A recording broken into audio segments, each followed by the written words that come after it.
আসসালামু আলাইকুম। আজকে আপনাদেরকে তৈরি করে দেখাবো ভীষণ মজার চিংড়ি মাছের ভর্তা। চিংড়ি মাছটা কিন্তু আমরা যেকোনোভাবেই খেতে পছন্দ করি। তার মধ্যে পছন্দের একটা খাবার হচ্ছে চিংড়ি মাছের ভর্তা। তো চলুন দেখে নেই আজকে আমি কিভাবে চিংড়ি মাছের ভর্তাটা বানাই। এই জন্য শুরুতেই চুলায় একটা প্যান বসিয়ে আগে থেকে ধুয়ে পরিষ্কার করে রাখা চিংড়ি মাছগুলো দিয়ে দিলাম। আর আজকের চিংড়ি মাছের ভর্তায় আমি ছোট চিংড়ি মাছগুলো দিয়েছি আর চিংড়ি মাছের মাথাটাও রেখে দিয়েছি। ছোট চিংড়ি মাছ দিয়ে ভর্তা করলে কিন্তু মাছের মাথাটা সহ দিয়ে তেলে নিয়ে ভর্তাটা করলে কিন্তু খেতে বেশি ভালো লাগে। তো এরপর 4টা কাঁচামরিচ দিয়ে দিলাম। কাঁচামরিচটা দিয়ে একটু নেড়েচেড়ে মিশিয়ে দিচ্ছি। এখন দিয়ে দিচ্ছি 4টা রসুনের কোয়া। তো রসুনের কোয়াটা দিয়ে এখন সবগুলো একত্রে ভেজে নিব। আর আজকের চিংড়ি মাছের ভর্তায় আমি কোনো ধরনের তেল দিব না, তেল ছাড়াই ভর্তাটা তৈরি করে নিব। সবগুলো একসাথে ভেজে নিয়েছি। এই পর্যায়ে কয়েকটা ধনিয়া পাতা দিয়ে দিচ্ছি। আর চিংড়ি মাছের কিন্তু পানিটা একদমই টেনে গেছে, কাঁচামরিচগুলো কিন্তু ভাজা হয়ে গেছে, আপনারা নিশ্চয়ই দেখেই বুঝতে পারতেছেন। তো এরপর ধনিয়া পাতাটাকে একটু হালকা করে ভেজে নিয়ে স্বাদ মতো লবণ দিয়ে সবগুলো একসাথে নেড়াচেড়ে মিশিয়ে নেব। তো এখন কিন্তু ভর্তা তৈরি করার জন্য চিংড়ি মাছগুলো একদম তৈরি হয়ে গেছে। আজকের চিংড়ি মাছের ভর্তাটা আমি শিলপাটাই করব। এই জন্য শিলপাটার মধ্যে প্রথমেই 4টা শুকনো মরিচ দিয়ে দিলাম।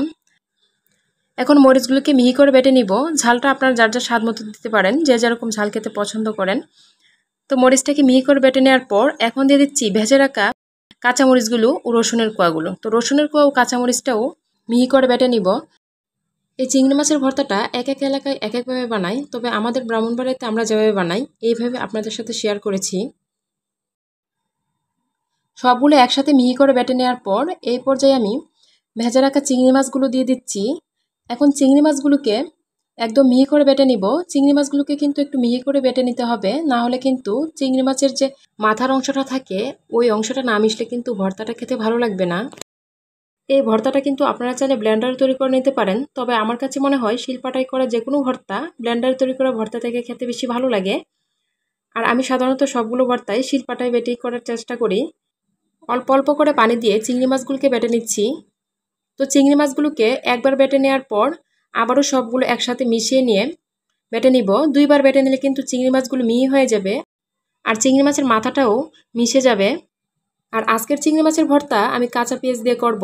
অনেকে আছে ভর্তায় কাঁচা পেঁয়াজ খেতে পছন্দ করেন না, আপনারা চাইলে পেঁয়াজটাকে কিন্তু একটু তেলের মধ্যে ভেজে এই ভর্তাটা তৈরি করে নিতে পারেন। তো চিংড়ি মাছগুলোকে মিহি করে বেটে নেওয়ার পর এই পর্যায়ে আমি কিছু কাঁচা পেঁয়াজ দিয়ে দিচ্ছি। তো কাঁচা পেঁয়াজগুলোকে আমি মিহি করে বাটবো না, একটু আধ ভাঙা করে বেটে নিব। যে কোনো ধরনের ভর্তায় কাঁচা পেঁয়াজটাকে একটু আধ ভাঙা করে বেটে নিলে কিন্তু খেতে ভালো লাগে। তো পেঁয়াজটাকে আধ ভাঙা করে বেটে নেওয়ার পর এখন সবগুলো একসাথে মিশিয়ে নিব। সবগুলো ভালো করে হাত দিয়ে মিশিয়ে নেওয়ার পর এখন একটু লবণটা চেক করে দেখব লবণটা হয়েছে কিনা। তো ভর্তায় লবণটা একটু কম মনে হয়েছে, এই জন্য আর একটু লবণ দিয়ে ভর্তাটা মেখে নিচ্ছি। তো আমার চিংড়ি মাছের ভর্তাটা তৈরি করা হয়ে গেছে। এই চিংড়ি মাছের ভর্তাটা দিয়ে কিন্তু গরম গরম ভাত খেতে অনেক বেশি ভালো লাগে। তো আপনারা যারা এখনও চিংড়ি মাছের ভর্তা এইভাবে তৈরি করে খাননি অবশ্যই বাসায় ট্রাই করে দেখবেন। আশা করছি আজকের এই চিংড়ি মাছের ভর্তার রেসিপিটি আপনাদের ভালো লেগেছে। রেসিপিটি ভালো লাগলে চ্যানেলটা সাবস্ক্রাইব করার অনুরোধ রইল। আর যারা পেজ থেকে দেখছেন প্লিজ পেজটাকে ফলো দিবেন।